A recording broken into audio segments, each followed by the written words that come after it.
Tiada yang lebih menyenangkan daripada menyusuri pantai di pagi hari. Berjalan di tepi pantai, merasakan tiupan angin yang berhembus pelan. Hati terasa damai, pikiran terasa sejuk, mata dimanjakan oleh birunya pemandangan. Kegiatan yang biasa kamu lakukan ketika menyusuri pantai adalah memandang hamparan pasir bertemu air. Sembari bersyukur kamu bisa menikmati semua ini. Oh, tak lupa mengambil cangkang atau rumah keong sebagai kenang-kenangan. Lalu kembali berjalan menikmati indahnya pemandangan. Tapi tak jauh dari situ, ada makhluk yang menatap nanar ke arahmu. Ini adalah Harry Komang. Dia menatap karena tidak menyangka perjalanan jauhnya sia-sia. Cangkang yang barusan kamu pungut sudah diincar Harry dari jauh hari. Dengan kecewa, Harry pasrah terbawa arus bersama harapannya yang juga pupus. Harry Komang adalah seekor hermit crab atau kelomang.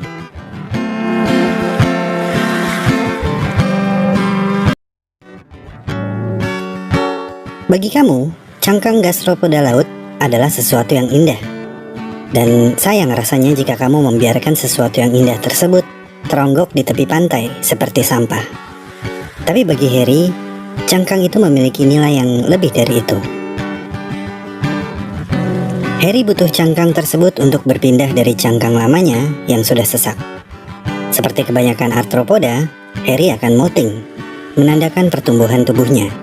Dan setelah molting, otomatis cangkang lamanya akan terasa sempit. Jadi Harry harus mencari cangkang baru untuk tubuhnya yang juga baru. Tapi ada apa dengan kelomang dan cangkang? Kenapa Harry nggak bisa hidup tanpa cangkang? Dan cangkang siapa yang ingin Harry pasang? Menyusuri pantai sembari mencari kerang memang menyenangkan. Tapi hati-hati, ketika kamu mencomot cangkang yang indah itu, mungkin cangkang itu sesungguhnya sudah ditekin oleh kelomang. Atau justru ada kelomang di dalam situ. Kelomang adalah hewan mirip kepiting yang menggunakan cangkang bekas keong sebagai rumah atau perlindungannya. Mereka menggunakan cangkang bekas ini karena mereka memiliki abdomen yang lunak. Dan abdomen lunak ini sangat cocok untuk mengisi ruang spiral di dalam cangkang keong bekas. Selain kelomang, mereka pun dipanggil dengan banyak nama. Ada umang-umang, kecomang, dan keong japit. Tapi saya yakin, mereka memiliki nama panggilan lain di tiap daerah. Ada lebih dari 800 spesies kelomang di seluruh dunia, dan hampir semuanya adalah penghuni laut. Beberapa dari kita mungkin lebih akrab dengan spesies yang semi-terestrial, yang disebut kelomang darat, yang suka kamu haha supaya keluar dari cangkangnya. Dan sesuai sifatnya yang semi-terestrial, mereka lebih sering di darat. Tapi mereka tetap butuh air untuk minum dan berkembang biak. Kelomang adalah salah satu hewan peliharaan populer anak sekolah, karena penjualnya suka mangkal di area sekolah. Kelomang yang dijual di SD kadang diwarnain cangkangnya. Satu generasi dengan anak ayam dan burung emprit warna-warni. Tapi bang, kelomang kan secara teknis gak punya cangkang. Yang dia pakai juga bukan cangkangnya dia. Jadi nggak apa-apa dong kalau diwarnain. Iya sih, kelomang memang nggak kayak kura-kura yang akan bermasalah jika kita cat tempurungnya. Tapi ketika kelomang nyemplung ke air, cat di cangkangnya akan mengeluarkan zat kimia yang larut di dalam air. Dan itu bisa berbahaya juga. Selain itu, kalau gambarnya jelek kayak gini, mendingan polosan deh. Ya udah, nggak apa-apa, begini aja polosan. Dan ada jokes yang beredar di tahun 90-an yang digambarkan dengan tepat oleh Nana Naung dalam buku Serba 90-an. Kelomang akan keluar dari cangkang ketika dihahah karena mereka kebauan. Seperti dilempar gas air mata ketika kamu di dalam bilik warnet. Jadi mereka mau gak mau harus keluar untuk menghirup udara segar. Sebagai hewan peliharaan yang populer, banyak laporan kelomang peliharaan ini mati di penangkaran. Kasus utamanya karena mereka direndam di dalam air keran. Harus diingat, sebagian besar kelomang adalah penghuni laut. Jadi bukan hal yang tepat kalau kamu merendam mereka di air tawar. Hanya ada satu kelomang air tawar, yaitu Clibanarius fonticola. Yang ini memang butuh air tawar untuk hidup. Penyebab lain kematian kelomang peliharaan adalah ketiadaan cangkang pengganti yang lebih besar. Mereka akan keluar dari cangkang untuk molting atau ganti kulit. Dan ketika mereka selesai molting dan tidak menemukan cangkang yang baru, mereka tidak akan menggunakan cangkang lamanya karena sudah sempit, dan mereka bisa cepat mati tanpa cangkangnya. Cangkang pinjaman kelomang sebenarnya adalah pelindung abdomen mereka yang sensitif. Tanpa cangkang, kelomang akan terekspos terhadap panas, cahaya, dan udara. Mereka dapat mati dengan cepat tanpa cangkangnya. Sementara, memaksakan cangkang sempit akan menyesakan bagi mereka. Dan sama aja, jika dipaksakan, mereka juga akan cepat mati.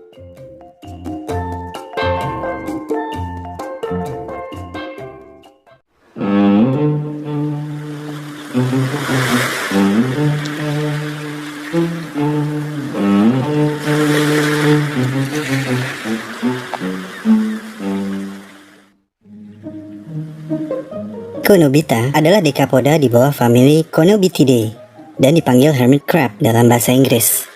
Nama hermit crab berasal dari human hermit yang cenderung memilih menyendiri, menghindari keramaian yang biasanya membawa banyak masalah.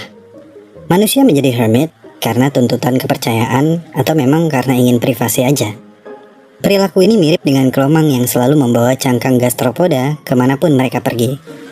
Namun, kelomang berbeda dari human hermit karena cangkang yang mereka bawa sangat penting untuk kelangsungan hidup mereka.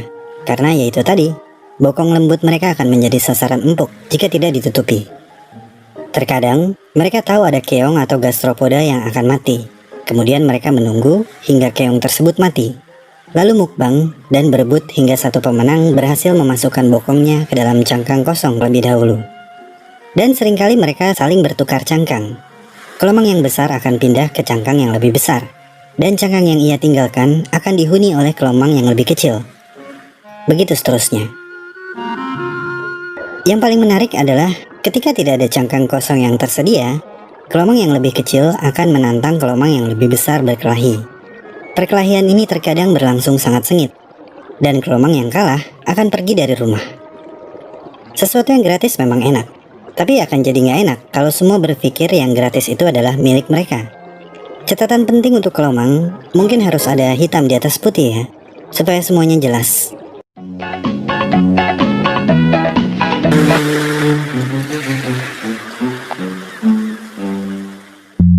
Sepertinya agak kurang tepat memberikan nama hermit crab kepada krustasea ini.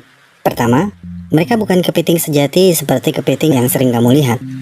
Karena meskipun mereka memiliki eksoskeleton yang keras dan capit-capit yang besar, tapi mereka memiliki ekor yang lembut. Dibanding kepiting, mereka lebih berkerabat dekat dengan lobster. Dengan capit yang besar sebelah, yang memiliki fungsi ganda, yakni sebagai alat bantu untuk makan, serta sebagai perlindungan, capit yang besar ini biasanya digunakan untuk menutup pintu ketika mereka bersembunyi di dalam cangkangnya. 5, 4, 3, 2, 1, close the door. Selain capit, kelomang memiliki sepasang mata menjemuk bertangkai fleksibel, yang memungkinkan kelomang dapat melihat ke segala arah di sekitarnya. Dan ini bisa sangat krusial di alam liar, karena predator dapat menyerang dari segala arah juga. Tapi meskipun demikian, kelomang tidak sepenuhnya bergantung pada mata mereka. Mereka lebih memilih menggunakan dua set antena, yang sangat canggih untuk mengumpulkan informasi.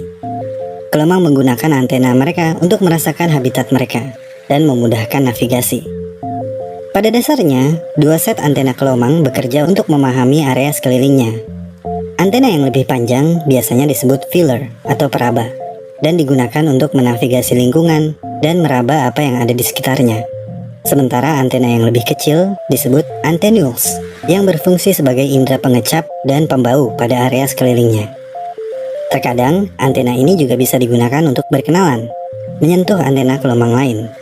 Tindakan ini sering terjadi ketika kelomang ingin mempelajari satu sama lain.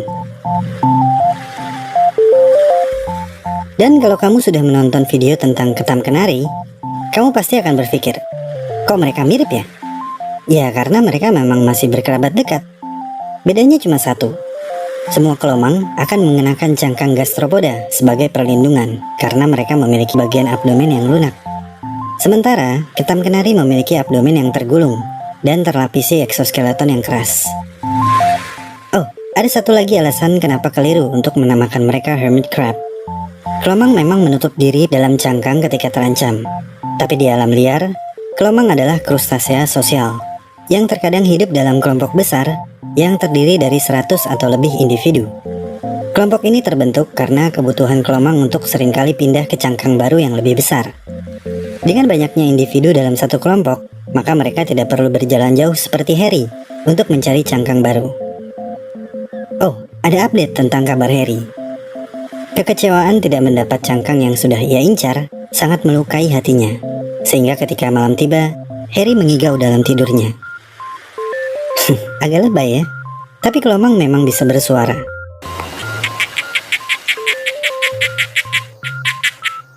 Suara yang mereka hasilkan sangat unik, seperti gabungan antara jangkrik dan kodok. Suara ini dikenal sebagai stridulasi. Alasan stridulasi pada kelomang belum sepenuhnya dipahami. Dugaan utamanya adalah menunjukkan agresi terhadap saingan yang telah mendapatkan cangkang yang ia inginkan. Dugaan lain menyebutkan kalau stridulasi ini juga mengisyaratkan rasa sakit dan iritasi. Intinya, mereka sedang tidak merasa nyaman. Menurut beberapa laporan, suara ini biasanya muncul ketika kelomang akan molting, cangkang yang sempit, dan kaki atau capit yang baru putus. Kaki atau capit yang putus biasanya bisa tumbuh setelah molting. Tapi bagaimana mereka mengeluarkan suara itu? Para ilmuwan menyebutkan kalau suara itu disebabkan oleh gosokan tubuhnya pada bagian dalam cangkangnya. Dan jika kamu memegang kelomang yang sedang berstridulasi, kamu bisa merasakan getaran pada cangkangnya. Teori lain yang juga populer adalah kelomang menggarukkan kaki kecil mereka yang berada di dalam cangkangnya. Dan ketika diamati, ketika kelomang sedang diam, kita bisa mendengar sesuatu seperti menggesek cangkangnya dari dalam.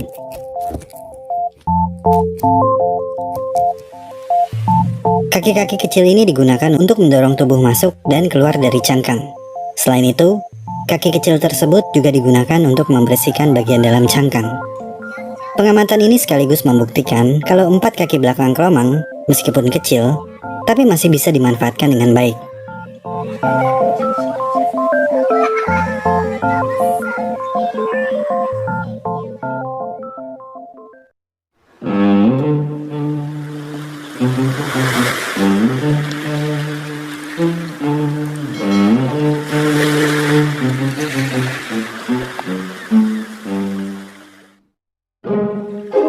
Agak rumit untuk membedakan antara kelomang jantan dan kelomang betina.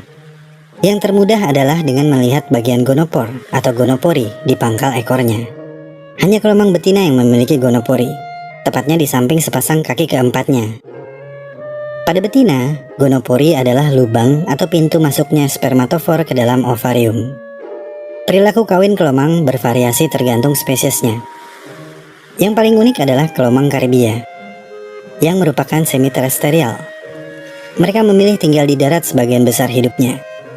Tapi ketika tiba waktunya kawin, mereka akan menuju pantai dalam jumlah yang besar. Di tengah kekacauan, jantan dan betina menemukan satu sama lain. Pejantan akan setengah keluar dari cangkangnya sehingga dapat mentransfer paket sperma ke betina, yang kemudian membuahi sel telurnya. Ketika telur siap menetas, betina kemudian membawa telurnya ke tepi air, di mana kontak dengan air laut menyebabkan telur pecah dan larva akan hanyut terbawa arus air.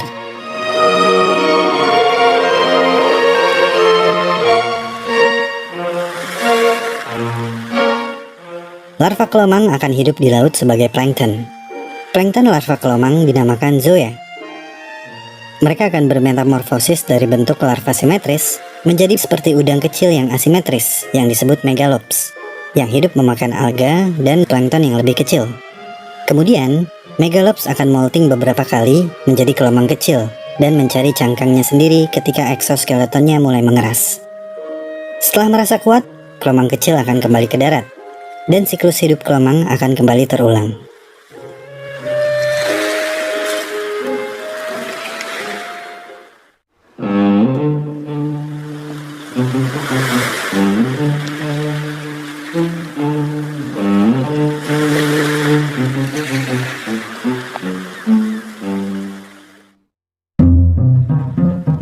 Seperti yang saya bilang sebelumnya, kelomang tidak bisa hidup lama di penangkaran.